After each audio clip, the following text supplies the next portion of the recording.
Pues tenemos Chapala a 4 horas de aquí. No, sí te entiendo lo que me estás diciendo. Fíjate que sí soy demasiado, pero porque me aburro muy rápido, ¿no? Yo. Entonces sí soy demasiado loca de decir, a ver, espérame, me estás diciendo que son 6 horas de camino y me estás diciendo que vamos a ver dos catedrales después de esas 6 horas de camino. No. Y esas son las peleadas, ¿no? Con el operador. Pero esas peleas ya me las eché antes de Nueva York. Esas peleas. Es que también, bueno, llevaron a ver unos perritos Hola, hola.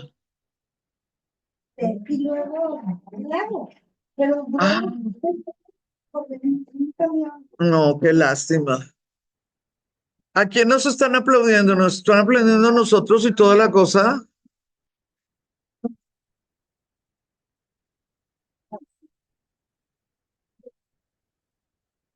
¿Fuiste a un senderismo o qué fuiste? Sí, pues, poquito, es lo que yo esperaba, pero si puedo enamorada de estate igual me el espejo, pero para conocer están bien perados. Ah, mira. Yo, Nosotros también estamos buscando en Islandia un paseíto en bicicleta, que total, pues cada quien se va así despacito, pero por la grieta que se abrió por el volcán que acaba de... Entonces, bueno, pues pues digo, ahí son cositas que si no vas en esa vez, pues no, o sea, son cosas que le tocan a toda una generación o varias generaciones, y a nosotros nos tocó esa erupción, entonces, pues bueno. Miren, muchachas, el día de hoy, por favor, no me dejen equivocarme. A ver, ahí se está grabando, ya está, ya está. Miren, el día de hoy vamos a hablar de un personaje que yo admiro muchísimo y por eso cuando conocí a mi marido sabía lo que significaba su nombre. Entonces él está, pues así como que se empezó así la conversación en buen nivel, ¿no? El día de hoy vamos a estar con Alfonso X. Antes de que se asusten, quisiera decirles algo, porque a mí me pasó, la verdad sí se me cayó el corazón 3 segundos, y pues para que no se les caiga el corazón a ustedes.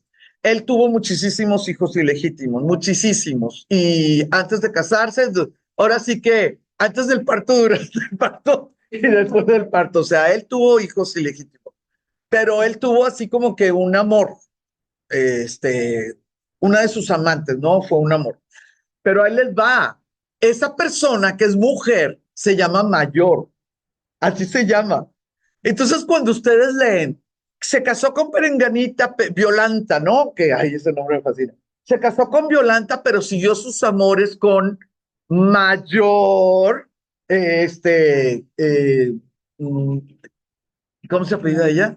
Bueno, tiene dos apellidos, Guzmán, pues sí parece como que si fuera un hombre, ¿no?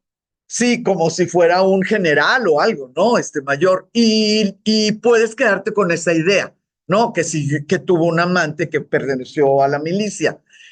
Porque yo nunca jamás he vuelto a oír a una mujer que se llame Mayor, ni en España ni en México. Entonces se los digo desde ahorita porque está muy raro.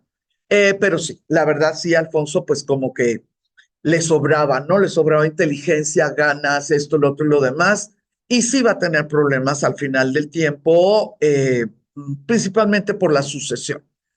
La clase pasada nos quedamos con San Buenaventura.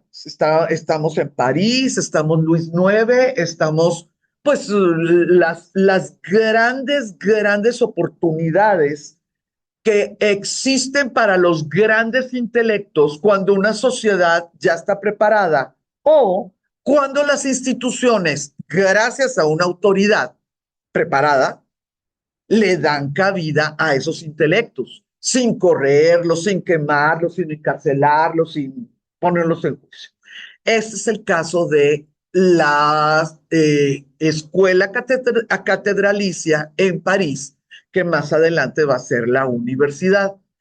Con Luis IX vamos a tener, pues, cosas que sí suceden en nuestro siglo XX y siglo XXI en las universidades espectaculares, principalmente en California, no en Europa, donde están los premios Nobel, ¿sí? Donde están los Nobel de física, de química, ya saben, ¿no? De la paz y lo que quieras. Bueno, sí suceden en nuestros tiempos, cuando existen movilidades, cuando hay dineros para poder atraer a esas mentes. Pero estamos hablando del siglo XIII. Sí, en este momento estamos hablando del siglo XIII. Entonces, si pensamos que San Buenaventura y Santo Tomás de Aquino estuvieron exactamente en la Escuela Catedralicia de París y que ellos hablaban y que discutían, porque no tienen el mismo pensamiento, que uno era franciscano, que el otro era dominico, que los dos estaban increíblemente respetados y queridos y admirados por el rey, pues sí estamos hablando de momentos muy especiales, de momentos que realmente hicieron que los destinos de Europa o de la cristiandad se cargaran, ¿no? Se cargaran un poquito hacia la evolución o hacia la modernidad. Voy a platicarles un poquito de San Buenaventura, que es un nombre que se le puso después, porque él se llamaba Juan de Fidanza. Él nació en 1217 y falleció en 1274. Y para los estudiosos, pues él va a ser filósofo y geólogo. Y geólogo. Filósofo y teólogo. Para los religiosos, pues él principalmente es franciscano, se le considera como el segundo fundador de la orden, porque cuando él llegó hubo una descalabro terrible, o sea, terrible de veras. Ya saben que yo no soy religiosa, pero para ponerles así en palabras muy crudas, realmente muy crudas, en los tiempos de San Buenaventura, los franciscanos, que para mí es una de las órdenes pues más queridas y más respetadas por sus niveles pues de caridad, ¿no? Y de misericordia. Los franciscanos se salvaron de volverse los chamanes o los brujos de la cristiandad, porque va a ser una de las ramas franciscanas, pues Buenaventura no, lo que hizo fue controlar, no hizo que naciera una o naciera la otra, controló. Fue a ser una de las ramas franciscanas la que les platiqué que definieron que en 1260 se acababa el mundo, ¿se acuerdan? Que se los comenté. Bueno, es una rama franciscana. Esa rama franciscana se autodenominó como los franciscanos espirituales. Ellos, solamente los que estaban con ese Joaquín, sí se acuerdan, ¿verdad? Y todos los que no estuvieran con ese Joaquín, bueno, con el pensamiento de Joaquín, eran los franciscanos relajados. Fíjense, por favor, cómo desde el momento ya están diciendo quiénes son los que están bien y quiénes son los que están mal, ¿sí? San Buenaventura tuvo que tomar decisiones desde un punto de vista religioso, filosófico, teológico, pero lo que más me gusta a mí de San Buenaventura es su lealtad al sistema, o sea, a la institución. Una de las cosas que no podía permitir, pero no podía permitir, y lo logró San Buenaventura, es que sacaran del centro, del núcleo, la figura de Cristo, bueno, para ellos Cristo, ¿verdad? De Jesús, y pusieran a Francisco de Asís. Eso es difícil, muchachas. Si tú eres franciscano, si tú estás ahí porque crees que Francisco hizo la diferencia, etcétera, pues en el momento que te dicen, oye, pues hay que poner a Francisco porque él es el que inició no sé, la restauración de los valores, te puedes ir, ¿no? Puedes creer que es lo correcto, pues por el amor a tu fundador. Ni modo que nosotros no sepamos lo que significa que una orden le perdone las cosas a su fundador. ¿Sí? Lo sabemos.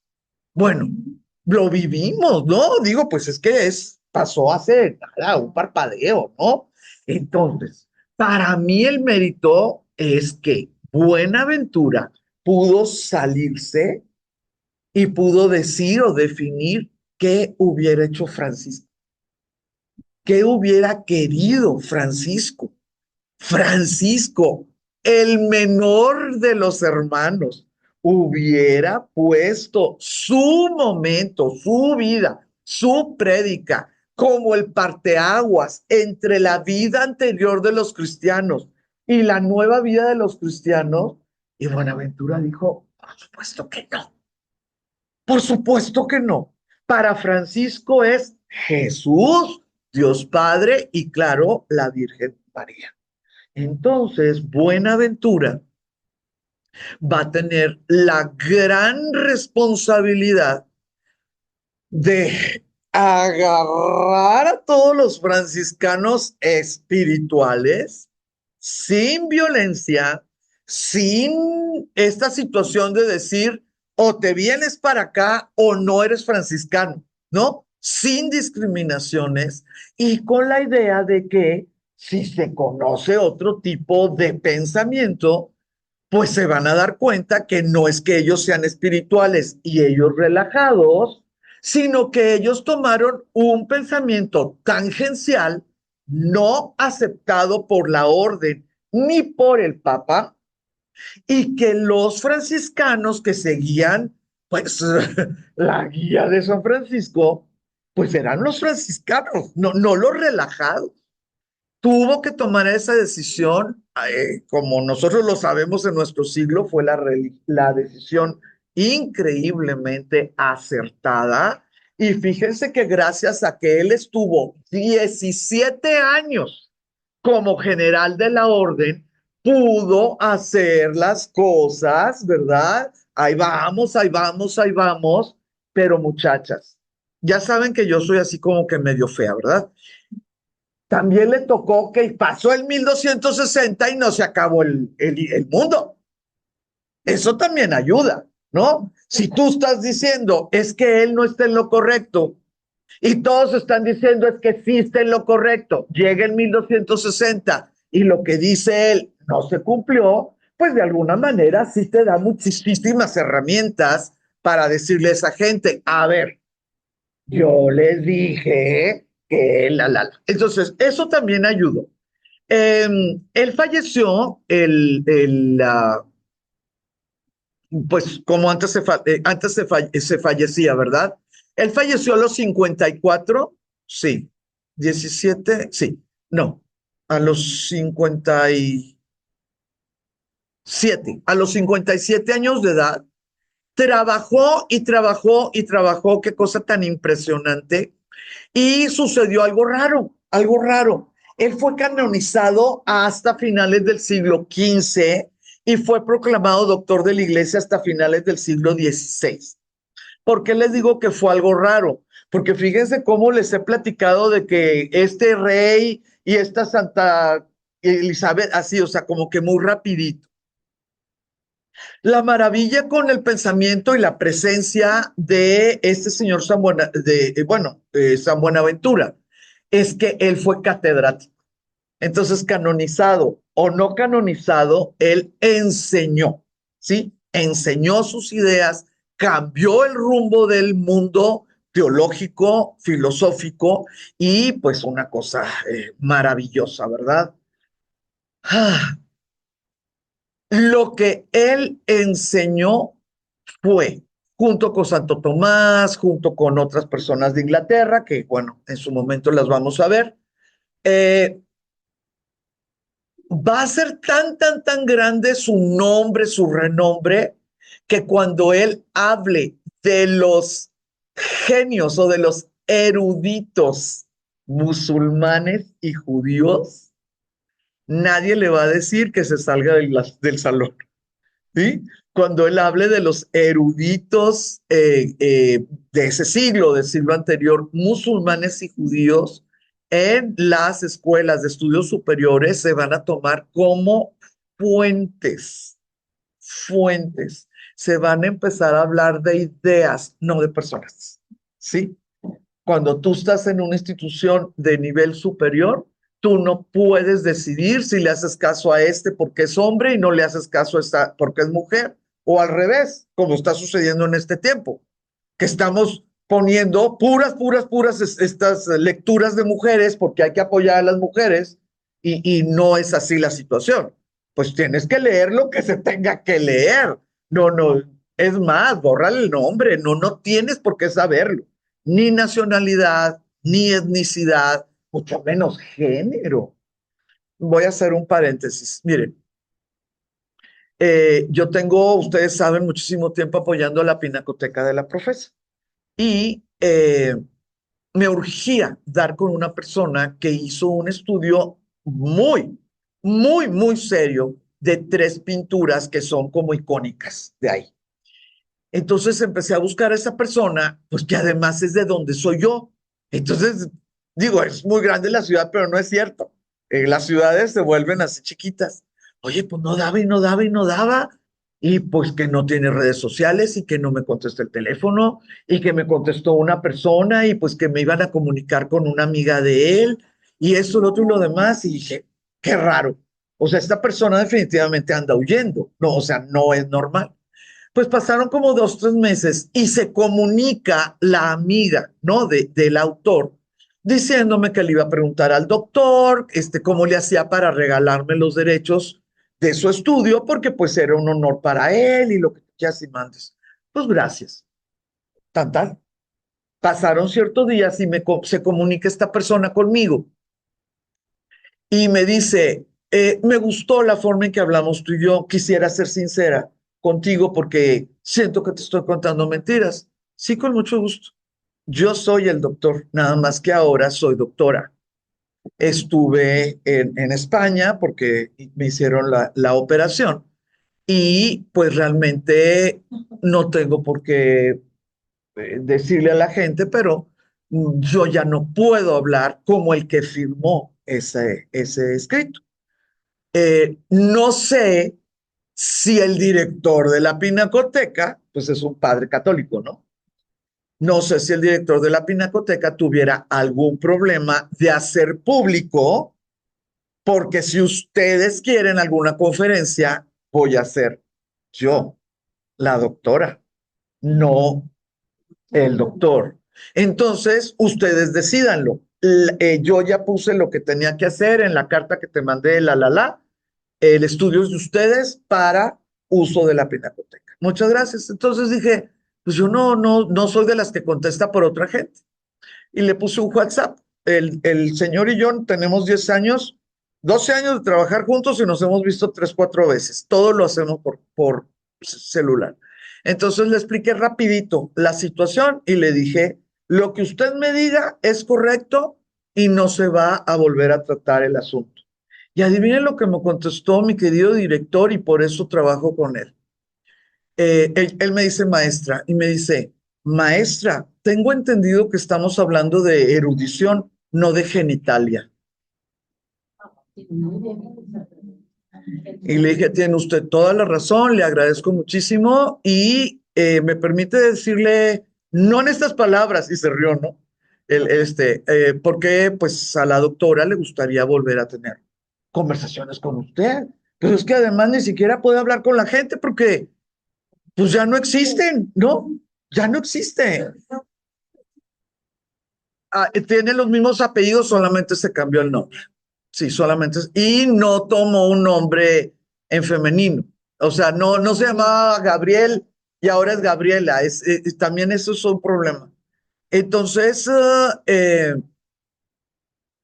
la situación ahorita con el transgender y lo que quiera, pues multiplíquenlo por 100 o por 1000 si el apellido era judío en el siglo XIII.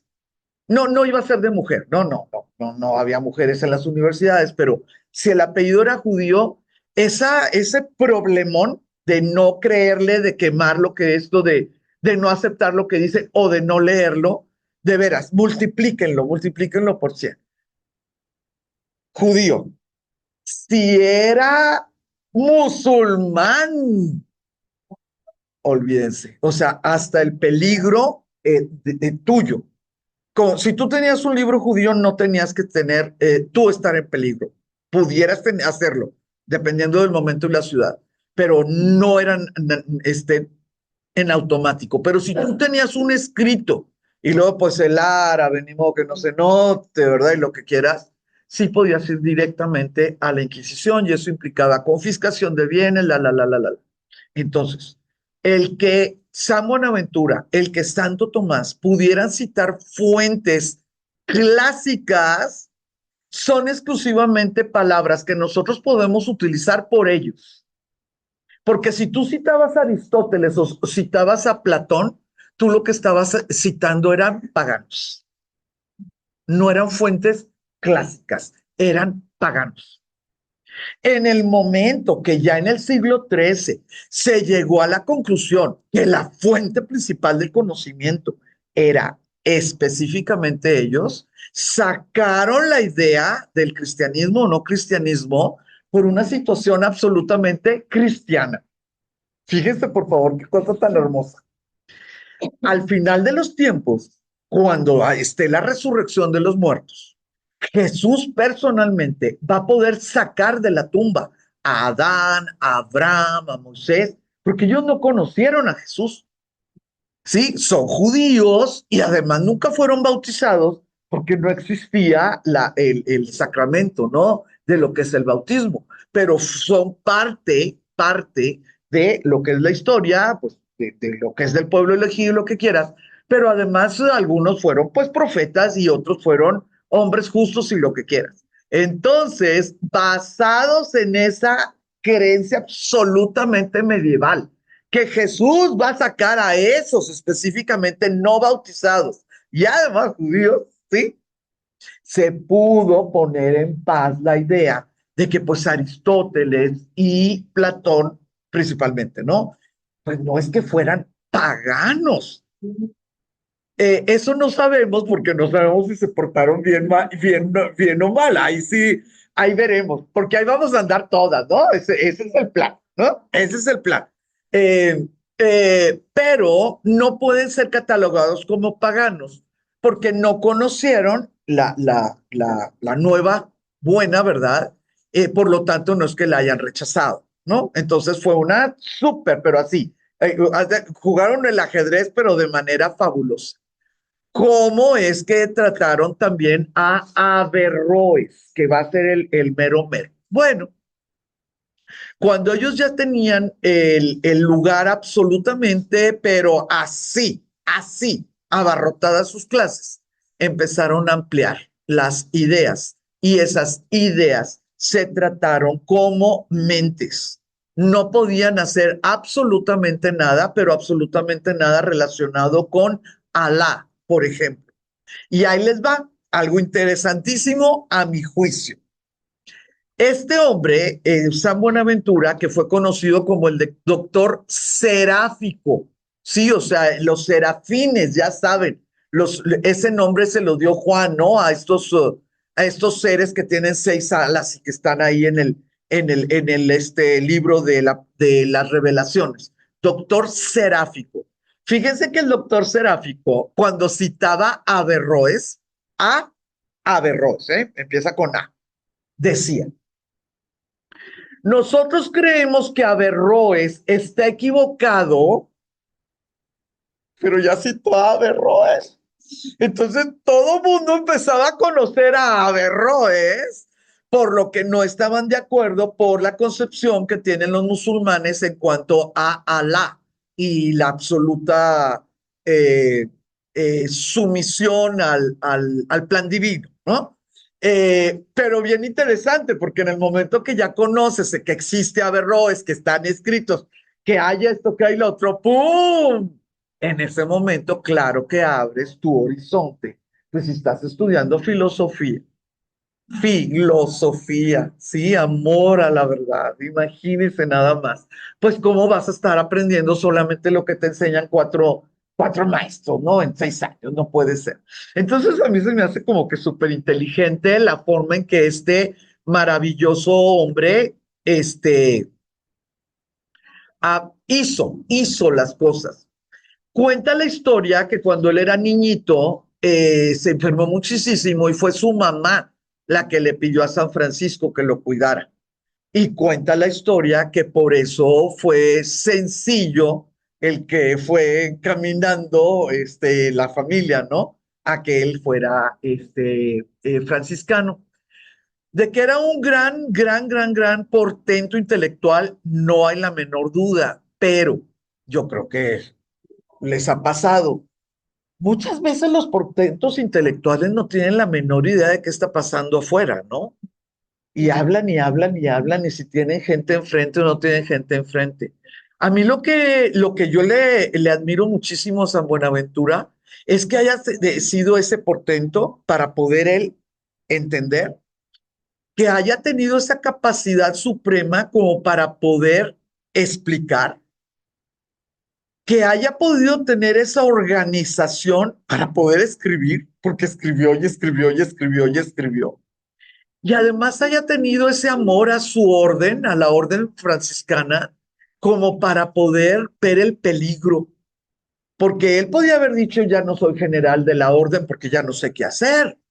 Tengo muchas cosas que hacer acá en París. Digo, lo podía haber dicho y ni siquiera hubiera sido una falta terrible, ¿no? Digo, así pasa. Pues él estuvo esos 17 años. Si a todo eso le aumentamos que fue amigo de Santo Tomás, o sea, pues esas cosas no se dan en una sola persona. Es como si estuviéramos hablando de trillizos, ¿no? De que este hizo esto y lo otro y lo demás. Entonces, bueno, San Buenaventura, pues sí quisiera, por favor, que lo tuviéramos ahí presentes, si los tuviéramos presentes. Ah, otra cosa. Por el problemón de los franciscanos espirituales.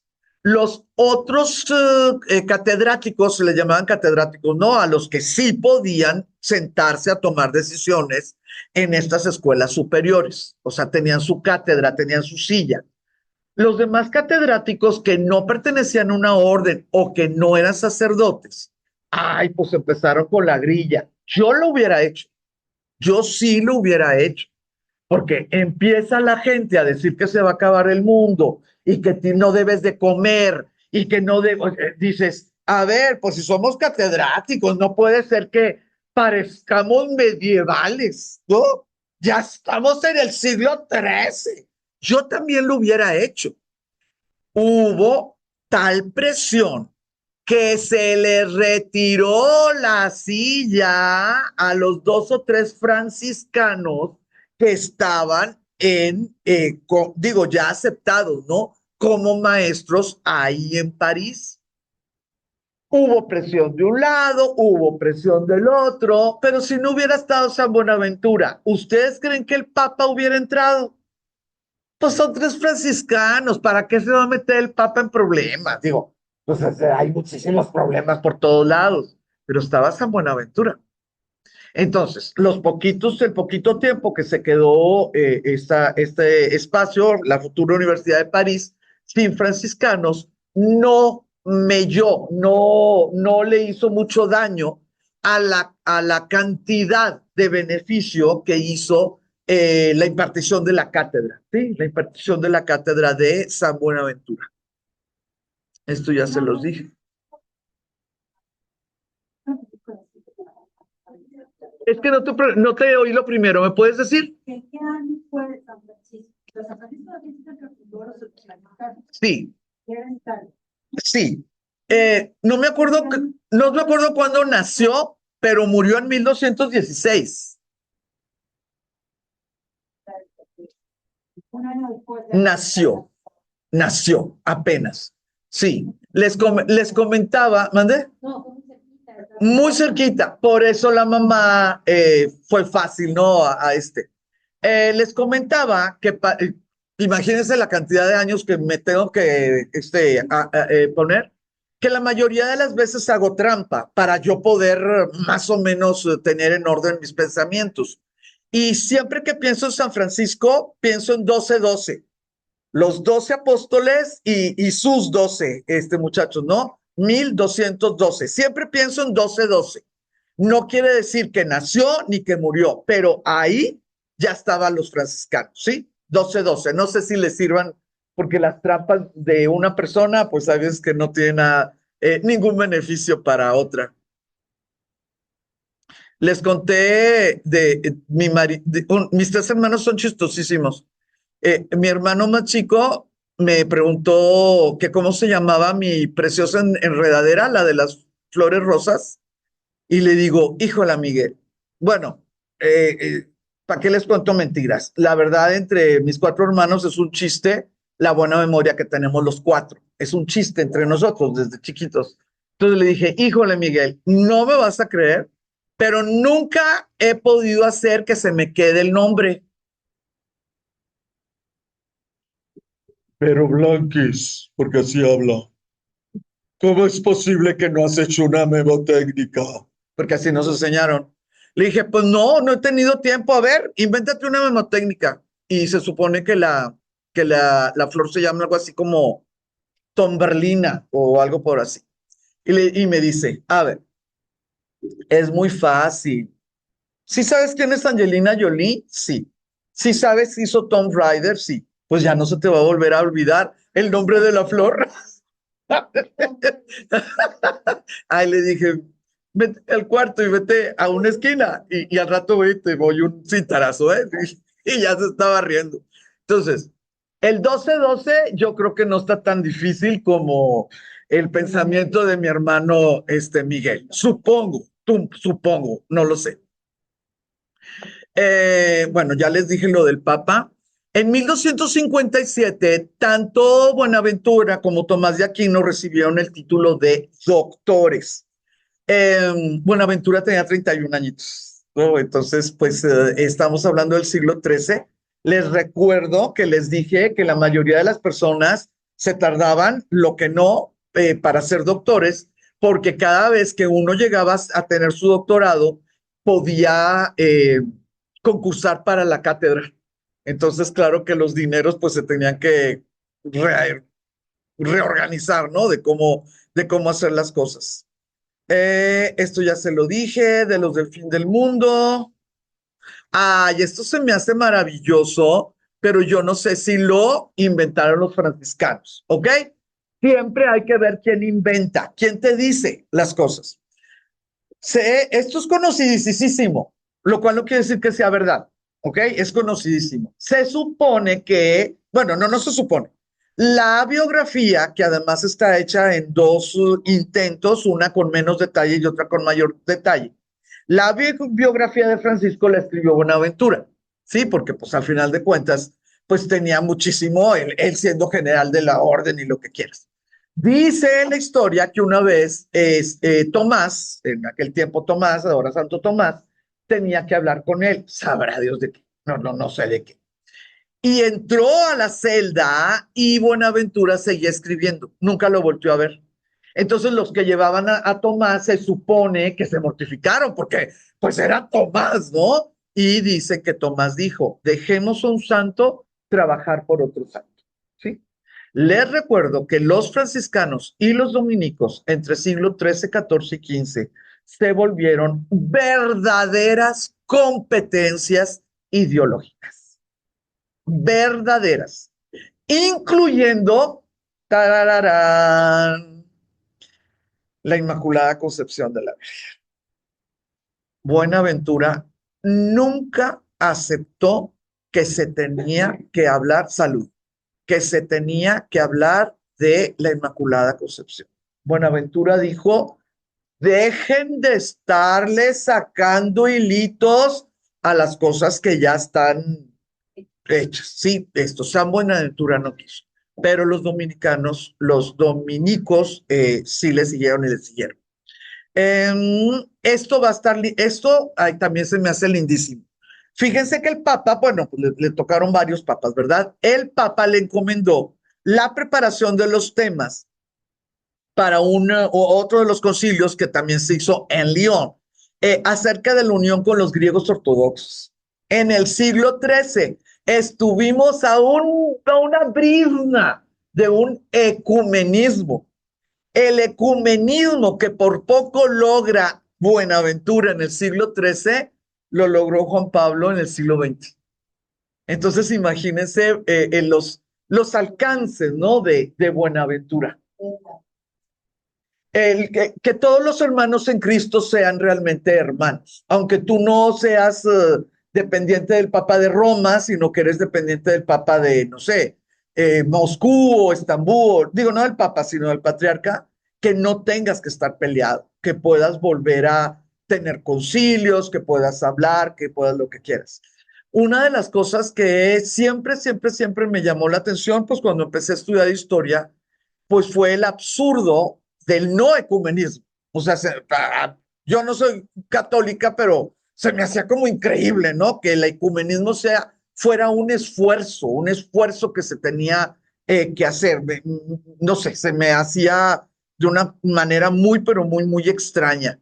Pues no van a creer que la primera vez que estuve frente al Papa, que por supuesto fue Juan Pablo II, me tocó presenciar, realmente presenciar el momento que llegaban a archimandritas ortodoxos y le besaban la mano.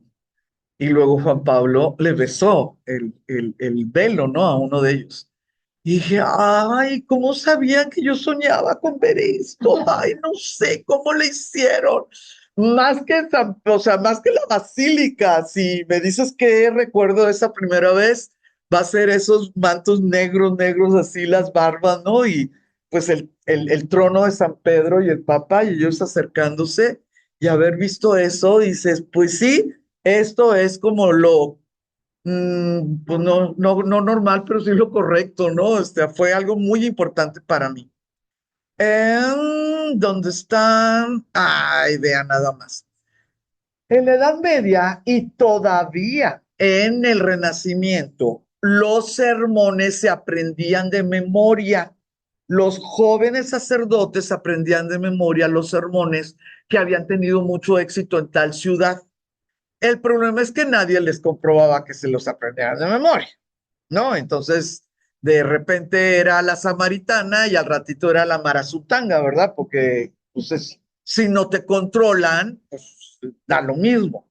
Y ese sí es una tristeza, pero casi 500 de sus sermones, de los sermones de Buenaventura, hasta la fecha se han conservado.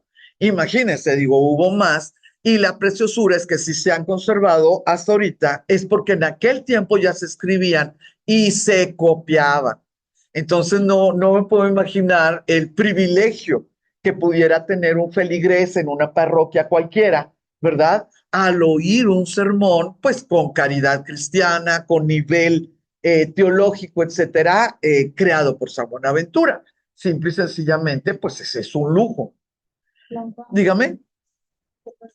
Claro. Ahorita, por ejemplo, un sacerdote va al seminario y se prepara. No sé, durante creo que como 10 años. Antes era así a dónde iban, quién los preparaba, cómo decían ya, quién los ordenaba. Sí, es tristísimo, es tristísimo. Desde el siglo, con Silvestre, desde el siglo XI, o sea, del 1000 para acá, se hizo un esfuerzo tras esfuerzo tras esfuerzo de dos cosas, que fueran célibes, bueno, de tres cosas, que fueran célibes, que estudiaran, pero de veras, o sea, no nada más teología, sino el derecho canónico, por ejemplo, o sea, que estudiaran y que no vendieran los servicios espirituales. Esas tres cosas desde el siglo 1000, desde el año 1000 y cachito. A través de los siglos, dependiendo del papa, se hacía el esfuerzo de las tres o se hacía el esfuerzo de una o lo que quieras. Sí existían los seminarios y esos seminarios estaban al lado de los obispados. O sea, el obispo pues se hacía cargo de ciertas cosas. Luego, por eso están las catedrales, por eso están las escuelas catedralistas, ¿sí? El problema es que muchas de las personas que estudiaban teología en estas escuelas, que estaban absolutamente organizadas y además los maestros eran sacerdotes, Muchos de ellos entraban al sacerdocio porque no tenían cómo vivir de otra manera. Literalmente. Eran tiempos espantosos, muy parecidos pues a los tiempos pospandémicos, ¿no? Entonces, muchos de las, y además pues muchísimas necesidades espirituales. Entonces, desafortunadamente, sí existían escuelas, pero de teología. Y al ser ya y ya estar como que acomodadito, pues tú le decías ahí a tu maestro, que muy seguramente era el concejal de ese obispo, o a lo mejor era el propio obispo, pues quiero vestir los hábitos. Y ahí les va. Algunas veces hasta miedo les tenían, entonces les decías, sí, el obispo, lo que quieras, le decía, sí, cómo no, Agustino, sí, con mucho gusto, Dominico, sí, cómo no, porque de repente le tenían miedo a estos estudiantes que tú los veías en las borracheras, que fueran sacerdotes. Cuando menos estando dentro de un convento, pues estaba bien, bien, bien, bien puesta la vista, ¿no? De un prior, de un abad o de lo que quieras. Pero sí había ese esfuerzo, sí había ese esfuerzo. Vamos a tener Vaticano primero, que va a ser cuando el pobre del Papa pues se queda sin Roma, ¿no? A finales del siglo XIX, cuando se empezó a estructurar el seminario como si fuera una carrera universitaria. ¿Sí? Tienen que saber los idiomas, tienen que saber la historia sagrada, lo que quieras. Y va a ser hasta después del Vaticano II, que apenas es hace 60 años, cuando, híjole, se le, se le incluyó la valoración espiritual antes de ser, antes del 60 no se valoraba, no, no se valoraba. Si tú pasabas y estabas bien y si tú lo que quieras, no te tenías que tener un guía espiritual que dijera, sí, dale los hábitos. Antes del 60 no. Y ahora sí se tiene que hacer. Tú puedes sacar puros dieces, puros dieces, puros dieces y, y decirte tu confesor, todavía no te vas. Ya ven que el primero es diaconía, diácono. Todavía no, nos vamos a poner. Sí se sabe la anécdota divina de Francisco y su administrador. Ay, no, es muy linda. Son anécdotas de hace 800 años. Yo solamente les cuento las anécdotas. Pues ya ven que él recibió su visión en una capilla solo y él es como inicia y él empieza pues con sus 12 y así es como están en estas personas pobres, pobres, pobres, pero no son sacerdotes, no son monjes, no, nada más son personas pues que están buscando como ser ermitaños o eremitas. Y va a haber uno que es todo, y sí, todo, y el espíritu de las cruzadas, y esto y lo otro y lo demás. Y empieza esta idea de que van a ser una orden mendicante. No son ermitaños, son mendicantes. No tienen cómo mantenerse porque no tienen terreno, ni fábricas, ni nada. A lo mejor la sociedad los mantiene, pero su trabajo real, así su trabajo, no es ver cómo comen, sino su trabajo está con la gente, ¿no? Es la diferencia. Órdenes mendicantes, pues va a ser la franciscana, la dominica y luego va a haber otra que se llama de Agustín, pero no son los agustinos. Entonces, cuando ya empezaron con el permiso y que la tonsura, que es cuando le quitan el pelo aquí para que todo el mundo sepa que es monje, lo que quieras, pues no le hacía eso a su amigo y a su consejero y al que les había conseguido el terrenito y hacían de cuenta, ¿no? Y en una de esas el amigo le dijo, bueno, Francisco, pues, ¿qué más prueba? Pues, ¿cómo? O sea, ¿quién ha hecho más que yo? Entonces dicen que le dijo Francisco, vamos, cuando menos a oler, fíjense, cuando menos a oler el olor del pan, o sea, caminar, ¿no? Por enfrente de una panadería. Entonces dice la anécdota que pasaron y estaba la hija del panadero, ¿no? Haciendo el pan.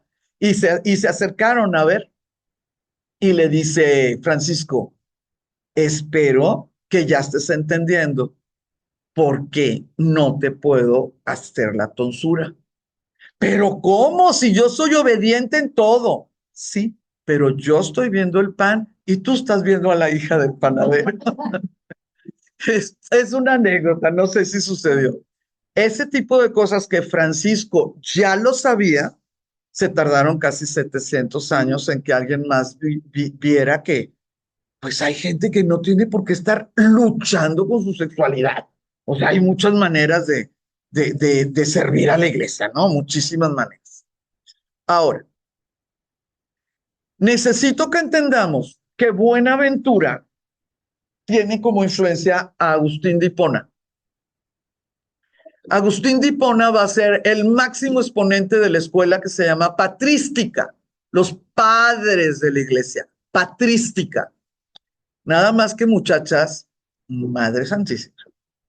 O sea, espíritu por aquí volando, espíritu por acá volando, los ángeles vienen, los ángeles se van, los diablos llegan. ¿Por qué? Pues porque este muchacho pues era del siglo V. No lo estoy criticando. San Agustín es uno de los más grandes pensadores del siglo V. Entonces, las plumas de todos los ángeles volaban por todos lados y los espíritus andaban. Y pues ya estamos en el siglo XIII. Ya, vamos, siglo XIII. Entonces, Buenaventura sí va a tener algo que yo lo considero maravilloso. Fíjense nada más. Dice, si en este mundo existen objetos, creaciones, no criaturas, creaciones, que son solo materia, pues el mundo, ¿no? Una montaña, una piedra, ¿no? El árbol. Si hay creaciones que son solo materia y existió una evolución o una decisión, si tú crees en la Biblia, ¿no? Se decidió insuflar la materia. ¿Vamos bien? Y si es posible que existió una transición, quito evolución, discúlpeme por usar la palabra, una transición donde solo materia puede, y él usaba la híbrido, es una palabra fácil de no equivocarse en la traducción, ¿ok? Un híbrido de una materia que contiene un espíritu, entonces, Aristóteles, entonces puede existir una transición donde solamente exista espíritu sin materia. ¿Entendemos la lógica? Solamente materia, transición, materia, espíritu, porque pues crees en un Dios, ¿no? O sea, el Dios no es materia. Transición, materia, espíritu, transición, solo espíritu. Buenaventura dejó al lado la magia si tú lees la ciudad de Dios de San Agustín. Porque cuando tú lees la ciudad de Dios sin pensar en San Buenaventura, dices, ay, qué bárbaro. Pues porque siguen leyendo a San Agustín, si es como si estuviéramos viendo a Harry Potter. No es así la situación. Bastante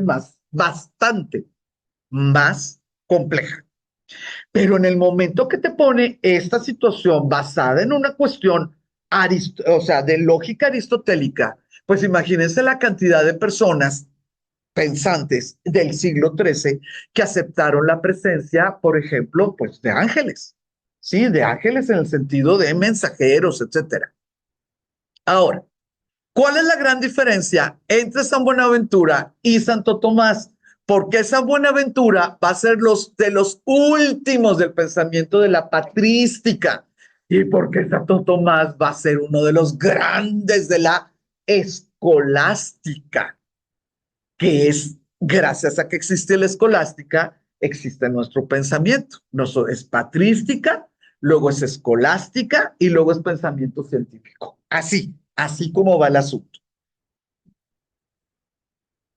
San Buenaventura todavía pensaba que la filosofía estaba sujeta a la teología. ¿Fue un error? Pues no fue un error, es el siglo XIII. Estamos muy bien. San Buenaventura todavía está muy bien, ¿ok? San Buenaventura creía que la filosofía estaba supeditada a la teología. ¿Estamos bien? Santo Tomás, lástima que Santo Tomás fue casto, casto, casto, casto, porque le hubiera hecho el favor en agradecimiento a los servicios prestados. Sí, ya lo he enseñado. Fíjense que Santo Tomás, pues el gran hombre de este nuevo mundo que se llama escolástica y que lo vamos a tener del siglo XIII en adelante, él dijo que la razón inicia, perdón, que la fe inicia donde la razón termina. No están supeditados, no están supeditados. Y tenemos que entender también que, pues hay gente que no le da la razón. Pues, ¿qué? O sea, que le vas a abrir, pero la fe sí le puede dar, ¿no? Y al revés, hay personas que pues, nomás les dio la razón y no tienen el privilegio de poder seguirle a la fe. Pero fíjense qué cosa tan maravillosa. La fe inicia donde la razón termina. Entonces, se van a estar peleando los pseudocientíficos o los precientíficos con la Inquisición, pues no debería de ser, porque tú puedes ser científico en este camino, ¿no? Ponerle llave a tu puertita de tu laboratorio e ir a la iglesia. ¿Te fijan? Esa es la preciosura de la escolástica del siglo XIII. ¿Me estoy explicando más o menos? Yo les dije que iba a estar así como que medio difícil la situación, pero pues ni modo que no sepamos nada de esta gente. Eh, Buenaventura va a tener una explicación que la verdad a mí se me hace muy linda.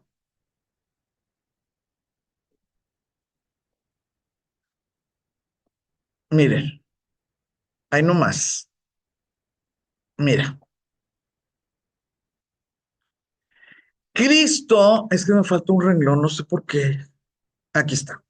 Dice, Cristo ocupa un papel de mediación suprema. Como hijo es medio y lazo de unión entre el Padre y el Espíritu Santo. Entonces ya con eso, ¡pum! Nada de que hay que son tres en uno y que quiere que no, calmados, calmados, calmados, calmados. Lazo de unión entre el Padre y el Espíritu Santo. Como verbo, media entre Dios y las criaturas. Primero como causa ejemplar. Segundo, como redentor, porque ha muerto por los pecados de las criaturas. Y tercero, como santificador, porque el Espíritu es vía el Espíritu Santo. Entonces, imagínense nada más, toda la gente que podía oír este tipo de cosas y que iba al pueblito, a la iglesita, y que estaba un sacerdotito que no sabía ni nada, y que decía, es que tú te tienes que portar bien porque le dolió mucho a Jesús cuando le dieron los latigazos. Y tú en esto, por los latigazos, se me hace que como que nos tenemos que fijar en lo verdaderamente grande. Y cuando te fijas en lo verdaderamente grande, pues mira, da la casualidad que tu fe, pues digo, empieza a crecer y se hace inquebrantable. Porque eso de que los latiguitos, dices, ay, pues a todo el mundo le daba latigazos, entonces ¿qué? Yo también puedo ser de Caifás y de este y del otro, y empiezan los problemas. No, Jesús es esto, uno, dos y tres. ¿Por cuál te gusta? No, pues a mí me gusta lo de la redención de los pecados. Muy bien, váyase a una mendicante. No, pues a mí me gusta esto de los santificadores. Ok, usted póngase a escribir, póngase, váyase con los agustinos. Tienes las opciones dependiendo de qué visión tienes de Jesús. Bueno, y claro, del Espíritu Santo.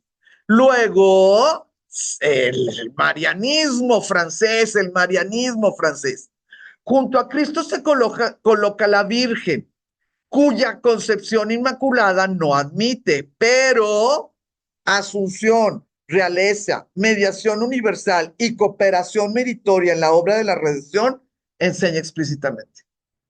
Entonces, en el siglo XIII, por supuesto, que se le va a dar una razón superior, entendible, loable a las devociones de la Virgen María. No solamente cristológicas, sino también marianas. Y por eso Notre Dame, ¿mande? Está padrísimo. No, hombre, es que San Buenaventura es otro boleto.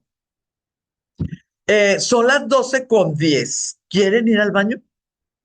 Bueno, vamos a poner pausa, que no se me olvide por el amor de Dios que puse pausa.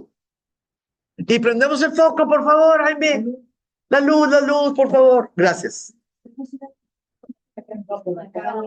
Nos dijeron que por acá. Sí, por si quieren ir al bañito.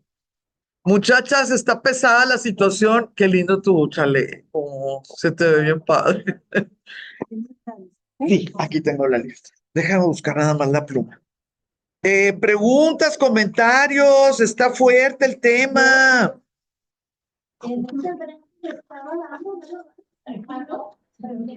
Yo por eso me senté bien mal, porque Déjame ver si traigo aquí una pluma. ¿Cómo has estado? Muy bien, ¿y tú? Bien, ¿y tu mamá? Muy bien, ahorita te voy a hablar con Gracias. para preguntar a ver si hay clases para ella, algo que se entretenga. Claro. Y si le gusta salir. Pues quiere ver la entretenga. Muy bien. Este, No te oí. ¿Qué dijiste? Ah, ¿qué San Francisco qué? Me saqué de onda. Perdóname. Es 6, 7 y 8. ¿Vas a tener? Ah, muy bien. Ahorita apenas estamos haciendo el programa de de veras, y no hemos comprado boletos. Cuando lo tengamos, luego te lo pongo. Sí. Yo creo que se pueden comprar hasta ahí. Nada más teniendo el programa, te lo pongo para que nos pongamos de acuerdo. Qué padre, qué bueno. Ay, vamos a ver los números. Ya le dije a Alfredo, mira, Alfredo, tú eres el único que te friegas porque tú eres el que no vendes, así que muévele, muévele. Muchas gracias, Lupita. Ahí está la pluma, ¿verdad? Aquí está, muy bien. Muy bien.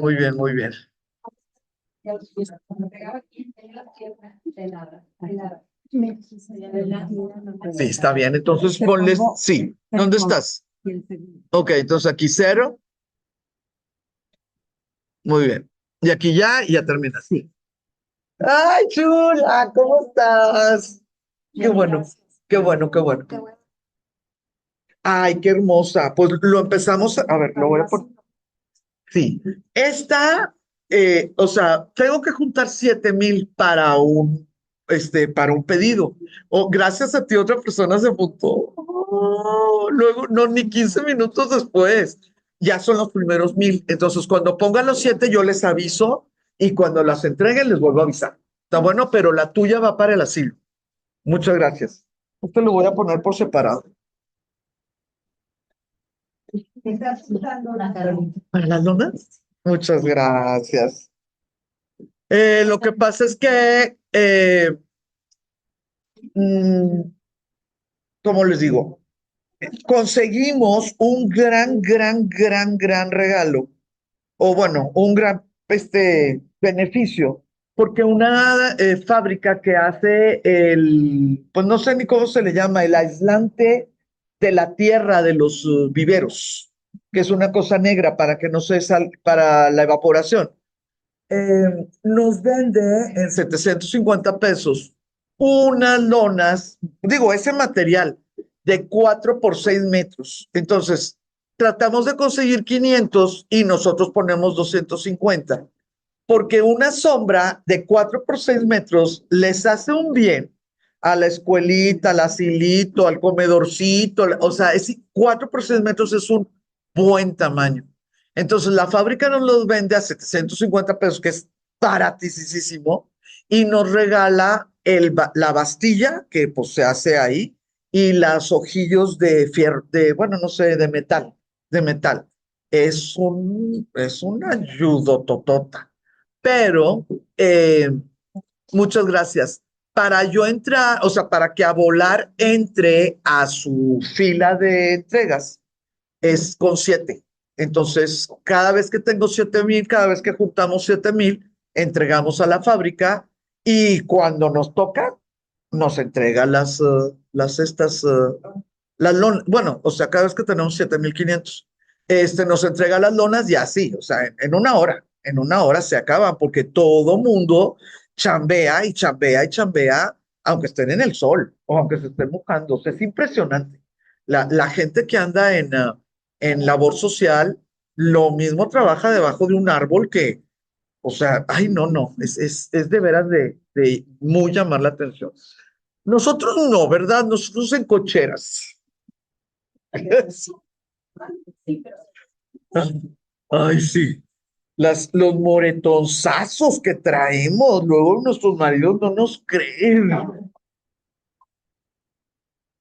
Sí, porque cargar y descargar es pesadísimo, pero ya tenemos 5 años, ¿verdad, Cecilia? Ana Carolina, cargue, cargue, cargue, descargue y descargue. Sí, pues esperemos que con la clasificada ya se pueda vender, ya, vámonos, porque creo que ya estaba preclasificado para tirar. No, no, no, sí, ahí nada más. Aquí en Abolar tenemos a Maribel, Ana Carolina, Cecilia, donadoras de Abolar tenemos a Sofía, por supuesto, Marcela, por supuestísimo. Bueno, tenemos, ay, pues ya son 5 años, 6,000 niños. 6,000 niños. Ya sabrán que entregamos un lápiz y nos faltan 5,999. Pero bueno, está muy bien. Yo digo que ya volvieron todas. ¿Quién estaba Hola, Mari Carmen. Yo creo que ya regresaron todas. Bueno, vamos a hacer un poquito de Santo Tomás y yo estoy segura que sí voy a alcanzar con Alfonso, porque la mayoría de las cosas, gracias, gracias. Fíjense que Santo Tomás de Aquino es del 25, se fijan que es un poquito más jovencito, un poquito, ¿verdad? De que San Buenaventura. Él fue, mandé, ay, ay, gracias, gracias, gracias, gracias, gracias. Me da el mal. Ahí va. You, ¿qué? Stop share. ¿Qué estoy haciendo? ¿Dónde? Resume. Gracias. Muchas gracias. Ahí ya volvimos. Thank you.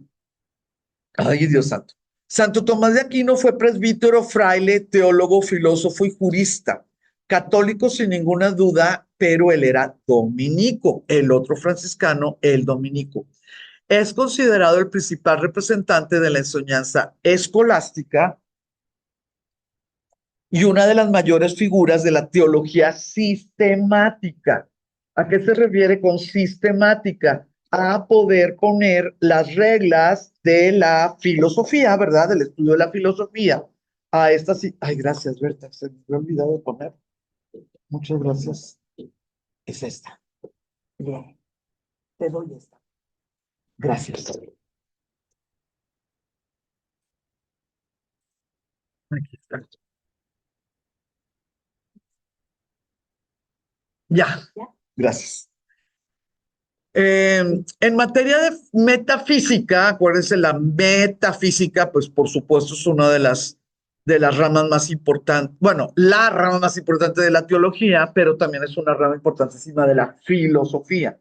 Es cualquier cosa que esté más allá del mundo matérico, lo físico, lo matérico, la metafísica es más allá de la materia. Su obra representa una de las fuentes más citadas del siglo XIII, además de ser punto de referencia de las escuelas del pensamiento tomista y neotomista.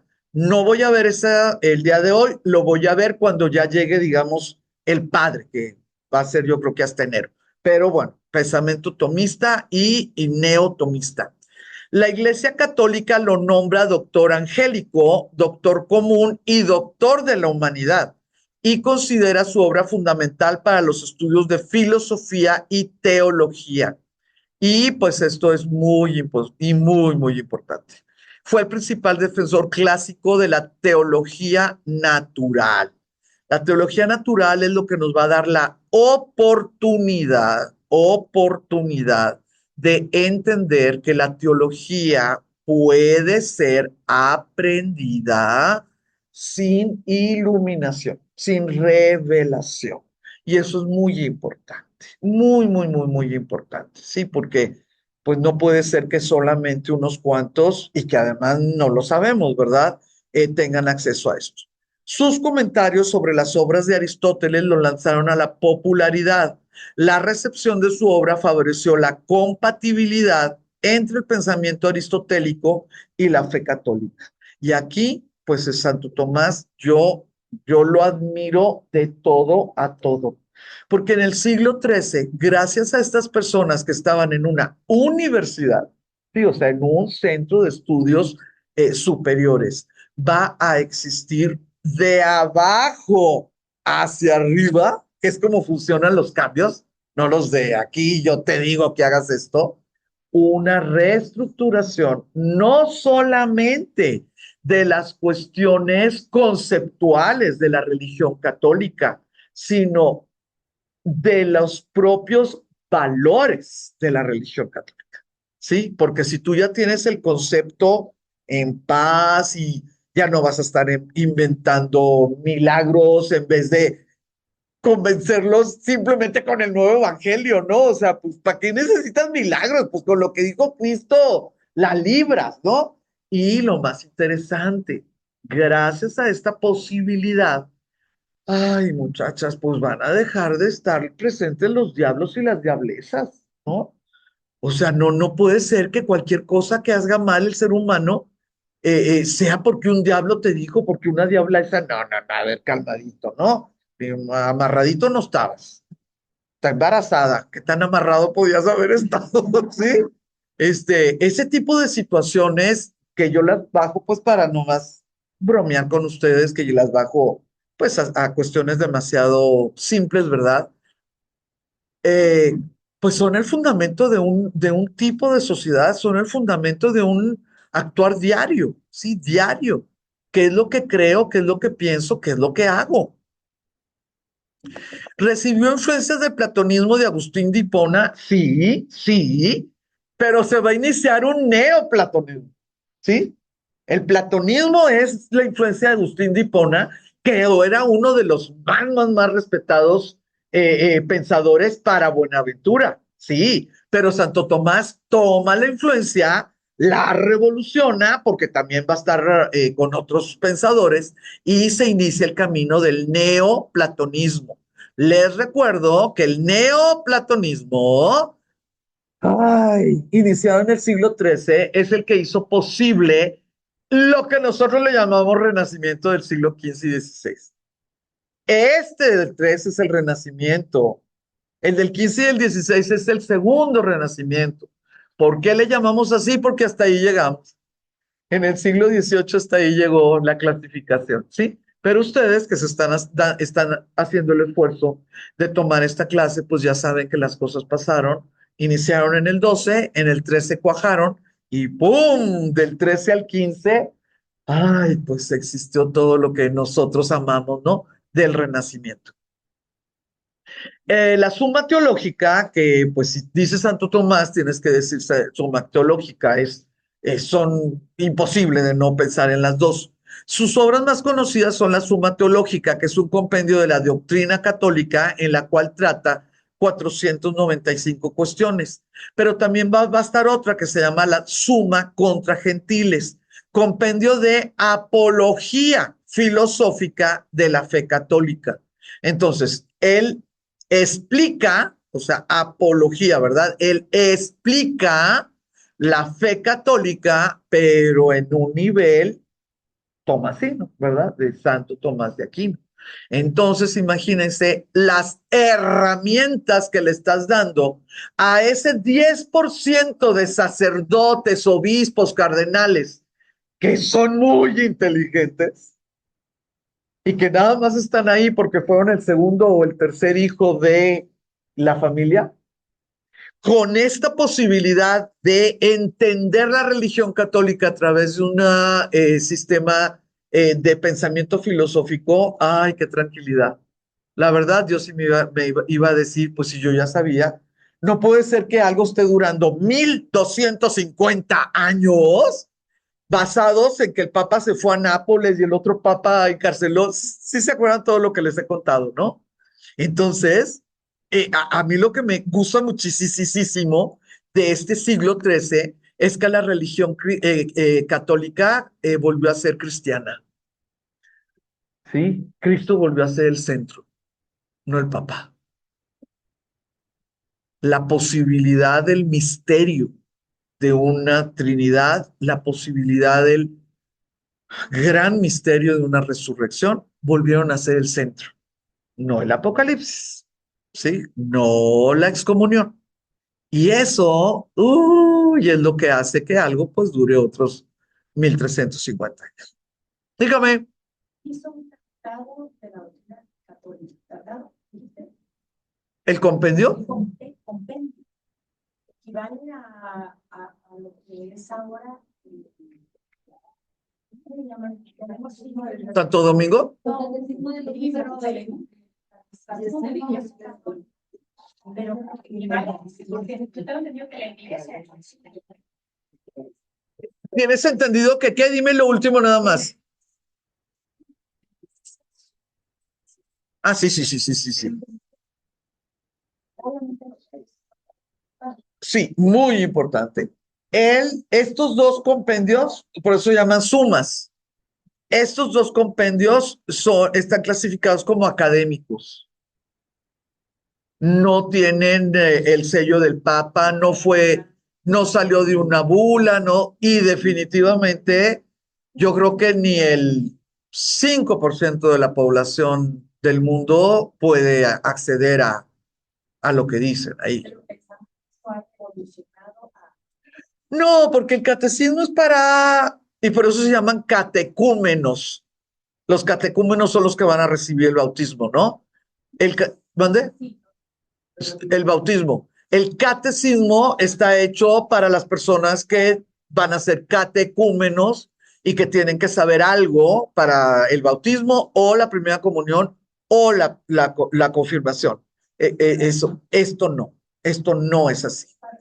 Esta es una cosa complicadísima, complejísima, y la mayoría de las personas las estudian pues por capítulos. El primero creo que son 8 capítulos. Este nada más son 2, este que está aquí, nada más son 2 capítulos. Sí. ¿Qué tanto se sigue estudiando o sea, qué tan actualizado está como para que siga estudiando? No se actualiza, se estudia, se memoriza, y si no te lo sabes, no pasas el examen. Para pasar algo, o sea, en mi cabeza es tan antiguo que pues ya quedó ahí atrás y es como para admirarlo. Pues se sigue estudiando. Sí, porque tú estudias a Santo Tomás. Bueno, la doctrina católica de Santo Tomás es de Santo Tomás hacia atrás, ¿no? Entonces tú lo que tienes que estudiar es a Santo Tomás. Es como si me dijeras, a ver, Blanca, si yo no me sé el Evangelio de San Juan, eh, no lo quiero estudiar porque no está vigente, fue hace 2000 años, pero no me deja ser madrina de la confirmación porque no contesté cuáles son el versículo de las buenaventuranzas. ¿Por qué no mejora la iglesia? Es que es diferente, ¿no? El evangelio lo tienes que estudiar estudiando a San Juan del siglo I. Esto lo tienes que estudiar estudiando a Santo Tomás del siglo XIII. ¿Sí? Igual que para estudiar a Santo Tomás tienes que estudiar, y ahí sí aguas, porque yo les invito el ajenjo ahí en la casa. Por cierto, acaban de llegar a mi casa las palitas porque las perdí, para el azúcar. Yo ya estoy lista. Igual que tienes que estudiar la ciudad de Dios, que es una cosa fantasmagórica, terrorífica, como diría nuestra guía búlgara. Horroroso y aterrador el dragón, es una cosa espantosa. Sí, y si no lo estudias, no pasas, ¿no? Si no lo estudias, no pasas. Entonces, lo que estudias es el pensamiento tomasino o el pensamiento, bueno, aquiniano. No sé si me expliqué. Es que lo que A ver, primero Berta y luego Mónica. Pensar que perfil tenía el Papa en estos tiempos que también permitió que hubiera todo este reordenamiento, ¿no? Sí, No sé, no, no, era muy débil. era no, Sí, esa apertura que sí, pudiera dar, sí, si no, posible, como los otros papas anteriores, aguerridos y todo esto. sí. Nosotros tenemos a un Luis IX, a estos estudios generales, ¿verdad? Y tenemos a un papa, otro papa, y uno viene, otro va, o se viene a Lyon, se van a Nápoles, se van así, ¿no? Primero Mónica y luego M. Creo que Tomás, el cambiar un poco, pues muchísimo Muchísimo. pensamiento de aplicar la filosofía a la religión, que antes estaba prohibidísimo. Entonces, me imagino que eso es lo que estudian las personas en teología, ese gran cambio que hubo Sí, en esa época. Era sí. difícil. La aproximación. Ajá, entre las dos. Eso es lo que vamos a tratar de valorar de tanto de Buenaventura como de Tomás. La forma en que ellos vieron que se estaba aproximando al conocimiento de la fe católica, vieron que la aproximación era increíblemente corta, que realmente era una situación de o crees o te vas al infierno. Y decían ellos, pero pues, ¿cómo? ¿Cómo vamos a estar en si estamos en el siglo XIII? No es posible, ¿no? Entonces, la aproximación a algo que ellos todavía no podían poner en tela de juicio, como pudiera ser los misterios, ¿verdad? De una creación inmediata, de una enviado que se le llama hijo, de la Trinidad, de una resurrección, esas cosas que son parte de la fe. La hermosura es que ellos definieron que a través de la razón podían justificar el camino hacia esa fe. Y ese es el regalo que nos da Tomás. Primero Aimee y luego Maricarmen, por favor. Yo no conozco mucho Santo Tomás, yo nada más tengo la pregunta de si en esos tiempos cada persona que decía algo lo excomulgaban, lo sacaban o no, ¿por qué él fue respetado? O sea, ¿le convenía a la iglesia? ¿O por qué? No entiendo por qué a todos los mal, o sea, Bueno, en el todo y en el mucho, ahí yo creo que es donde está un poquito la diferencia. Si nosotros nos vamos al Vaticano, que sí lo podemos hacer, ¿cuántas excomuniones hubo en el siglo XIII? Pues te van a decir, excomulgaron a 2 emperadores y pusieron en interdicto a 2 naciones. Son 100 años. Es nada, realmente es nada. Si nosotros pensamos a cuánta gente quemaron en el siglo XIII, estamos hablando de toda Europa, estamos hablando como de 160 personas. En 100 años en toda Europa. Entonces, ¿verdad? Digo, es poquito. Terrible, pero poco. Terrible, terrible, porque bueno, que pasará o con uno, terrible, pero son pocos.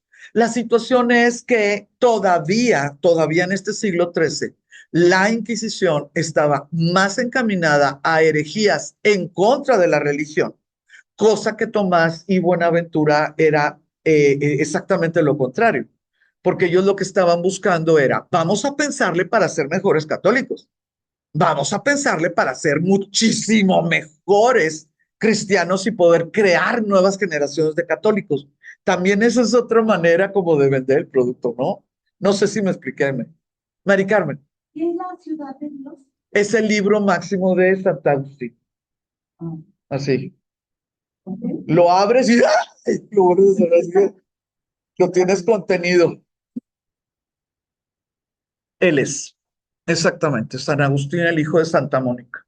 Que yo no le digo Santa. Es la Mónica. Es la Mónica. Sí, es un libro tremendo, tremendo. No sé si hay que leerse una vez en la vida. Yo sí ya lo leí una vez en la vida, pero es para mí, que yo no tengo estudios de filosofía y no tengo estas mentes, para mí no me sirvió filosóficamente hablando. No, no, no lo puedo. No, es como son los diferentes niveles, así como si fuera un mapa, los diferentes niveles de cómo tú tienes que ir caminando hacia esa ciudad de Dios y cómo hay obstáculos y cómo y quiénes viven en los diferentes niveles y cómo te comunicas tú con ellos o cómo no te comunicas con ellos, pero todo es metafísico, todo es metafísico. Entonces, digo, pues yo sí lo leí, igual que leí, no sé, ¿cómo se llama? Digo, los clásicos después del Renacimiento y lo que quieras, pero para mi nivel es imposible que yo aprenda filosofía, menos teología, pues, jamás. Pero sí es un libro difícil, aunque no quieras aprender algo de él, así nada más leerlo, y además es amplio. Pero bueno, pues muchísimo. Digo, un licenciado o en teología. Yo a San Agustín le perdono todo y ya estuvimos, ¿verdad? Estuvimos en Túnez. ¿Quiénes estuvimos? Ahí estuvimos, pudimos estar, porque Hipona está en Túnez, ahí pudimos ver dónde anduvo San Agustín, de Hipona, obispo de Hipona. Lo podemos entender porque él es producto del máximo momento de decadencia del Imperio Romano. Lo podemos entender perfectamente. Nada más que era un genio y como un genio agarró lo que tenía y le puso, no sé, o sea, una genialidad. Y luego, bueno, murió él en uno de los sitios de Hipona por los bárbaros y luego cayó el imperio. Entonces, la ciudad de Dios, pues ese es un libro importantísimo, pero ¿para qué les cuento mentiras? O sea, está así como medio denso, raro, y vas y vienes. Y si no tienes control, la verdad sí te puedes ir como a cuestiones crípticas, así como que vengan los velociraptors. Sí, es difícil, es difícil. Ahí está en mi casa por si alguien lo quiere, pero bueno,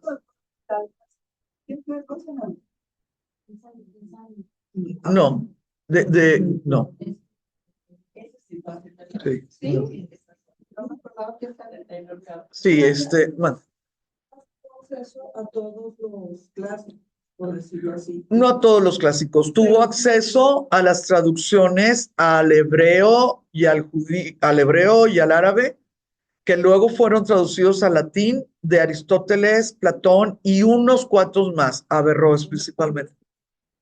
Figuras del tiempo, del periodo clásico, y de ahí deriva todo pues, su pensamiento. Bueno, no sé si, pero Gran parte.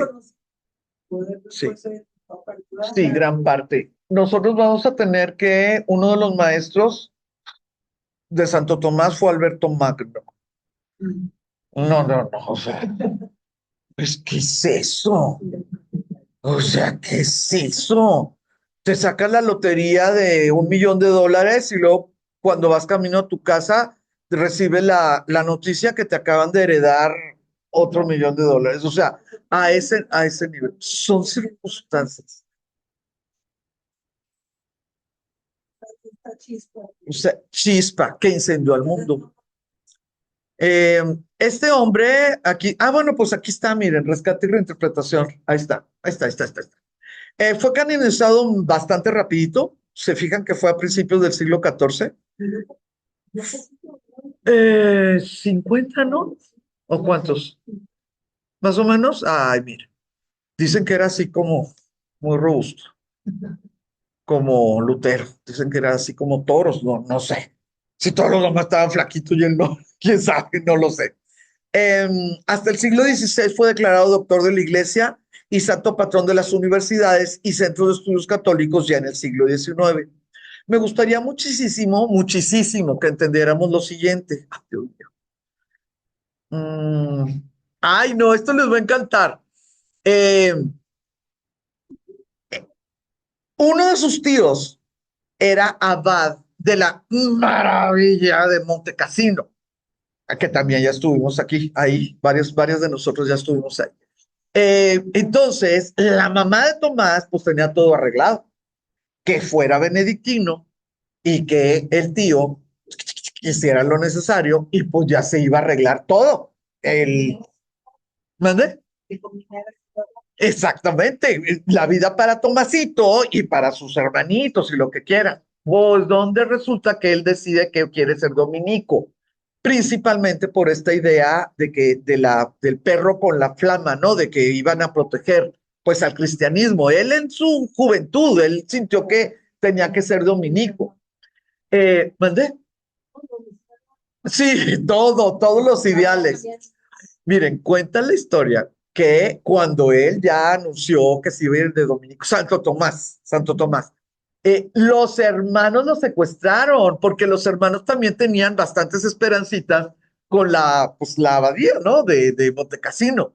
Pues dicen que hasta un año que lo tuvieron en un castillito ahí medio fregado el castillito, pero bueno, no, creo que lo tenían en una cárcel. Pues que no, y que no, y que no, y que me voy de dominico, y que sí me voy de dominico. Y luego que le llevan una prostituta para quitarle las cuestiones esta de la virginidad y la castidad y no sé qué ondas. Entonces, Santo Tomás, ¡qué bárbaro! ¡No! Y se fue a una esquina y no, y no. ¿Y quién lo defendió? Dos ángeles, ¿verdad? No, sí, no es fácil, no es fácil. ¿Mm?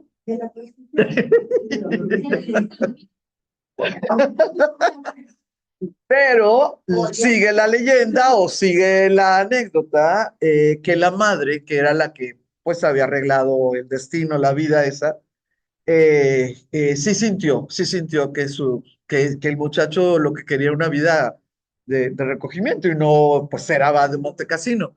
Y dice la historia que la mamá fue la que le abrió la ventana por la cual él saltó y se libró de eso. Pero la verdad, pues sí se me hace bien chistosa que en una esquina y que, no sé. Se trasladó a París y su memoria prodigiosa le abrió muchas puertas. Fue un estudiante destacado en la ahora llamada Universidad de París. Antes de que Tomás acabara los estudios, Alberto Magno, maestro y futuro doctor de la Iglesia, se lo llevó consigo a Colonia para enseñarle y estudiar profundamente las obras de Aristóteles, que ambos habrían de defender posteriormente. En esa época Tomás fue ordenado sacerdote porque andaba con Alberto, o sea, él pertenecía al clero, ¿ok? Tomás volvió a París en 1252 para continuar sus estudios, pero encontraría una fuerte oposición a las órdenes mendicantes. ¿Se acuerdan lo que les dije de franciscanos, verdad?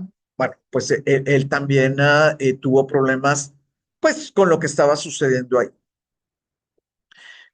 Doctorado y lo más interesante para nuestro tema es que fue consejero personal del rey Luis IX. Fíjese por favor lo que significa el destino de un país, el destino de un mundo. Si tu consejero es Santo Tomás de Aquino o si tu consejero es Torquemada, sí, como pudiera ser Isabel la Católica, sí, el gran inquisidor. Sí implica, o sea, una persona sí implica la diferencia en una nación. Y si esa nación, bueno, en la toma de decisiones, ¿verdad? Sobre una nación. Y si esa nación, pues es tan importante en los destinos de la Europa como, pues como fue Francia en su momento, ahí es donde se van aumentando los puntos, ¿verdad? De prestigio de una persona. Como les decía, Santo Tomás nos va a regalar pues esta difusión, ¿cómo le podemos llamar? Este interés por una nueva manera de pensamiento. Y esta nueva manera de pensamiento se llama escolástica. Bueno, en nuestro idioma se llamaba scholasticus. Scholasticus. ¿Por qué? Porque venía de un escolástico, de un maestro que estaba dentro de una escuela. Acuérdense que no se llamaban universidades, se llamaban Escuela de Estudios Superiores. ¿Sí estamos bien? Muy bien. Entonces, la escolástica va a estar relacionada con erudito. La escolástica no te la enseñan como el burro que tocó la flauta. No. No te la enseña tu tío, el sacerdote, que es el único que está en el pueblo. ¿Ok? La forma en que se inició el estudio de la teología, de la filosofía, de la, ¿cómo se le llama? Abogacía, no se le llama, del derecho, etcétera, ya no va a ser con que, pues es que es mi abuelito y es el único notario, entonces él me enseñó. No, no, no, no, no.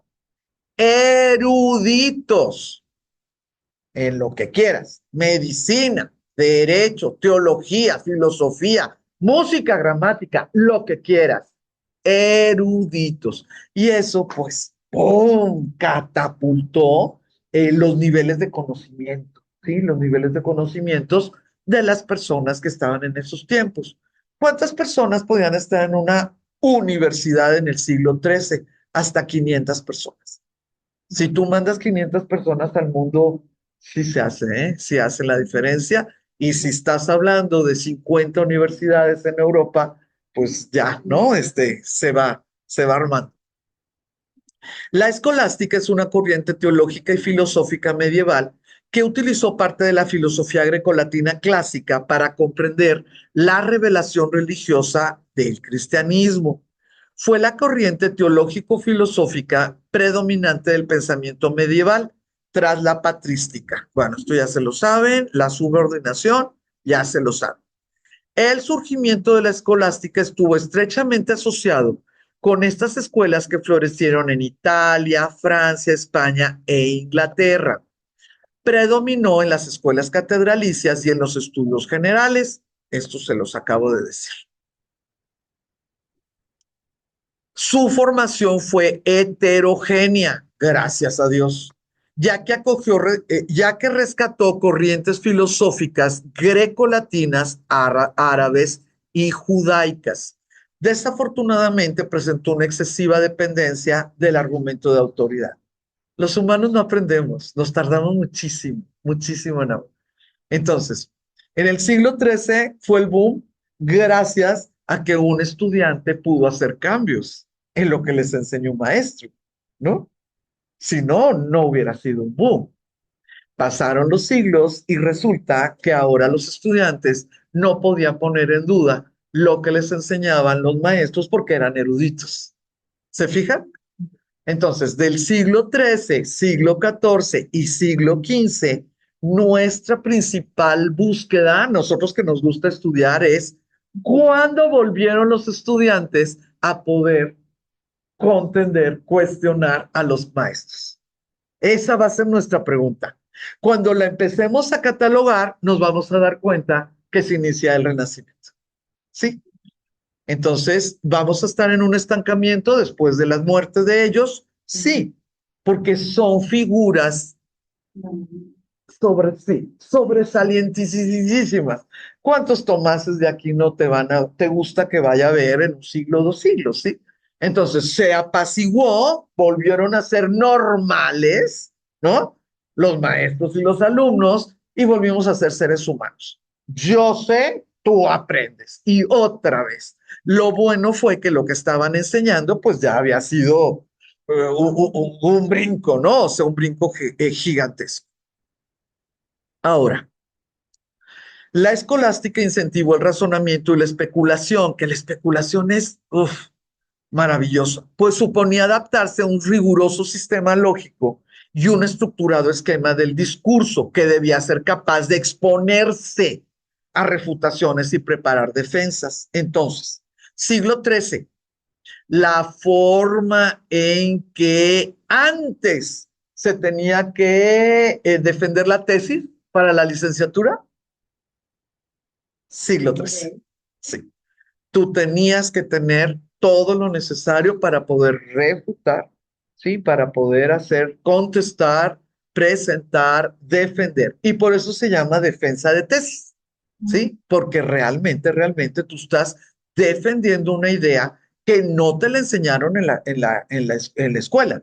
Tú estás defendiendo una idea que surgió, pues, de tu pensamiento y de una investigación y lo que ustedes quieran y más. Siglo XIII. Y a mí no me tocó defender tesis, pero pues yo sé que en muchísimas universidades en la actualidad, pues también se defiende la tesis. Em, Todo lo que hemos estado hablando, pues ya con esto cierro a Luis IX. Pero fíjese que al mismo tiempo que estaba Enrique III en Inglaterra y Luis IX en Francia, teníamos Alfonso X en España, ¿sí? Y este Alfonso X en España es el que va a inventar el título de universidad. Entonces, gracias a Alfonso X, las escuelas catedralicias o las escuelas de estudios superiores, o como le quieran llamar, que por eso he estado frenándome y frenándome, se van a llamar universidades. Y adivinen por qué. Porque Alfonso X logró que el Papa dijera que el título de una universidad valía en toda Europa. Por eso era universal. Y se hizo el compromiso de enseñar en latín todas las materias de todas las escuelas catedralicias para poder ser universidad, porque de esa manera todas las materias y todos los licenciados, magísters o maestros y luego doctores, podían comunicarse y lo más importante de todo, dar clases o ejercer en cualquier país. ¿Cómo lo ven? Y tomar, tomar clases, que eso sería pues lo más maravilloso, ¿no? Imagínate una guerra, una la otra, una epidemia, y ya te cambiaste de país, ¿y cómo le haces? No, pues el latín. Todo era en latín, porque en aquel tiempo, siglo XIII, todavía lo que se imprimía era increíblemente caro, increíblemente caro. Entonces, si tú ibas a copiar algo que no fuera en latín, pues mejor copiadito, 10 copias o lo que quieras, te salía mucho, digo, sin ilustrar, ¿no? Sin ilustrar, sí te salía barato el pagarle a un monje que taca, taca, ta, ta, ta, ta, ta, ta, ta, y te entregara tus 10 estos, en fojas, ¿no? Así nada más puestos. Pero imprimir sí era muy caro. Todavía, ¿no? Estamos en el 13. Latín, latín, latín, latín, latín, latín. Entonces, quiero hablarles de la Universidad de Salamanca y con eso termino mi clase.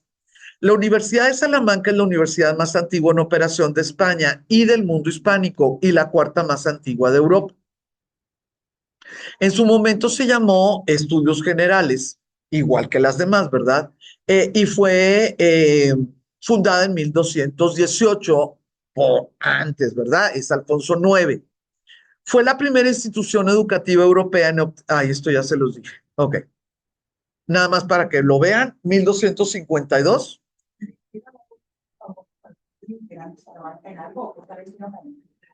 Era porque era segura. Excelente tu pregunta, Sofía. Era porque era segura.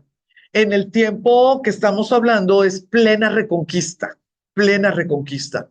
Entonces tenían ciudades aseguradas, pero no ciudades seguras, ¿sí? Tenían ¿cómo se llama? Murallas y militares y lo que quieras, pero no quería decir que podías tener estudiantes, por ejemplo, ¿no? Y Salamanca en ese momento, pudiera tener ese tipo de, pues como privilegios, porque al final de cuentas Toledo, que era la mera, mera, mera, mera, mera, sí, ya estaba repleta de teólogos, sí, repleta de teólogos. Salamanca va a iniciar, no sé si lo digo aquí, con una tendencia a crear abogados, a crear abogados más que sacerdotes. Yo creo que por aquí tiene que estar. Muy buena pregunta. Su origen se encuentra, bueno, otra vez en las escuelas catedralicias que funcionaban desde 1174. Les recuerdo, desde el siglo XII está esto que nosotros les llamamos universidades, pero tuvo que pasar 100 años o 120 años y que siguieran egresando personas. Eso es lo importante. No que haya un maestro, que haya egresados. Eso es lo importante, ¿sí? Siguieron egresando, se tardaron casi 100 años para darse cuenta del valor que era una persona que sí tuviera una escritito, un certificado de que sí había estudiado, de que sí había pasado y lo más importante, que había probado que era persona de bien. Que aunque ustedes no lo crean, cada vez que se toma el juramento en una ceremonia de graduación de universidad, que les dice que tienen que hacer el bien y que si no, la sociedad se los demande, es medieval. Porque al final de cuentas, cuando tú haces que un contador sea contador, si no tuvieras este pensamiento humanista, pues ahí te cuidas porque te va a caer la ley. Pero en las universidades se les dice que tienen que salir a hacer el bien y hacer lo que se tiene que hacer, o la sociedad que te lo demande. No te dice que te caiga todo el peso de la ley. Es medieval, es una cuestión humanista. Las personas que tienen capacidades para estudios superiores tienen responsabilidades ante la sociedad, no ante tu economía o ante la ley. Y eso es lo que estamos viendo ahorita, siglo XIII. Mira, aquí está, sí está lo que les acabo de comentar. La Universidad de Salamanca nació como un estudio eminentemente jurídico, en consonancia con la Universidad de Bolonia, pero ahí les va, en contraste con las universidades de Oxford y París.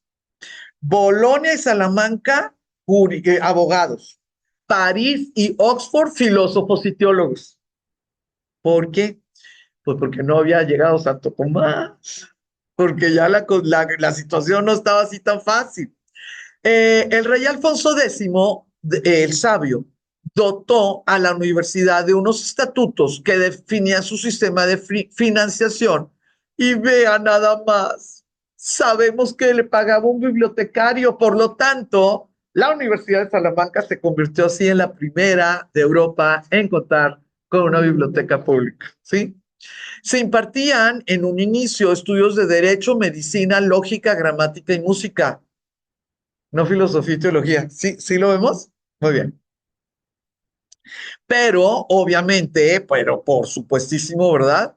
Este, pasando el tiempo y haciendo los cambios de teología y filosofía con esta nueva manera escolástica de ver el mundo, pues miren, en el siglo XIV, incluyeron ya lo que era teología y obviamente su hermanita la filosofía.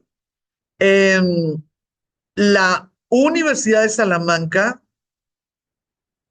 esto ya lo vieron. Vean qué cosa tan hermosa. Los principales destinos del alumnado fueron Bolonia, París y Montpellier. Y no al revés. Los salmantinos hablaban en español con su gente porque eran bien poquitos los que no eran españoles, los que estaban estudiando en Salamanca. Pero los que salían de la universidad llegaban a tal nivel que se iban como maestros o como invitados a Bolonia, a París y a Montpellier. Les recuerdo que Montpellier pues va a ser el centro de educación médica, o sea, de doctores, pero en medicina. Y otra situación, acuérdense que yo soy Exatec, esta situación de que hay universidad sin edificio, que lo único que necesitas es tener maestros, programa y alumnos. Pues es esto. No importa si no hay dinero para edificio, tiene que haber dinero para el sueldo de los maestros, tan, ¿sí? Entonces, nada más les puse este dato. Se iba dando en casas y en claustros y en cosas que se iba haciendo, pero no se cancelaban las clases. Salamanca. Sí, en la Universidad de Salamanca. Dígame. Cuando fuiste a Salamanca pasamos por un mini parquecito, jardincito que te veas que tú eres muy joven, no me acuerdo si estaba acostado, pero que nos contaste la historia. Del barbarito, sí, pura sífilis. Sí, era el príncipe, era don Juanito, ¿no? Don Juan, pero no me acuerdo de quién. Pero sí, él estaba ahí porque, sí, no, posterior, sí, posterior. Pero sí, ahí también estuvimos, y estuvo lindo ese paseo, estuvo muy lindo ese paseo. Bueno, me voy a quedar aquí en esta, nada más cerrando lo siguiente. La Universidad de Salamanca va a tener muchísimo más mérito en la difusión y no aceptación, legitimación de la escolástica que las otras universidades. ¿Por qué? Porque estaba en el país más católico de Europa. Entonces, si se hacía en una universidad católica en la España católica del siglo XVII, pues quiere decir que no va a caer la Inquisición. No sé si me estoy refiriendo, ¿sí? Entonces, es muy importante que hagamos la unión. Sí, Santo Tomás es de París, sí, no hay duda, ¿verdad? Y estuvo protegido por Luis IX. Sí, claro que sí. La escolástica del siglo XIII, pero la posibilidad que no muriera esa idea de la refutación, de la tesis, de la especulación, todo lo que significa escolástica, sí necesito que tengamos muy claro que va a ser la Universidad de Salamanca la que nos va a dar ese gran regalo. Y luego, bueno, pues ya viene el pensamiento científico y la ilustración. ¿Está bien? Muy bien. Entonces, esta es la 1 de 4. La siguiente vamos a ver Alfonso X y como lo debía de haber terminado hoy, va a ser poquito y me van a dar oportunidad ya de cerrar con Europa, con Federico y con los que me faltan, ahí que me faltan unos poquitos, porque las últimas 2 clases nos vamos a ir con Gengis Khan y Marco Polo. Entonces van a ser 4 horas pues fuera de Europa y ya cerraríamos el programa que traté de llenar, que digo, si cumplo, sí lo vamos a lograr. Y el semestre que entra solamente tendríamos 3 meses de clases. Digo, no sé cuántas clases, pero sería solamente después de Reyes y antes de Semana Santa, porque me quiero dar Semana Santa y Pascua para estar en paz y todo, digo, esperemos, ¿verdad? Lo que es el viaje. Vamos a tener que ponernos de acuerdo las personas que logremos, que pues yo tengo eh, la esperanza de que lo logremos, porque pues tenemos que tomar clases, ¿no? De los países que vamos a visitar. Ya veremos cómo nos vamos a poner. Pues muchísimas gracias por su atención. Espero que les haya gustado la clase. Dígame. Gracias.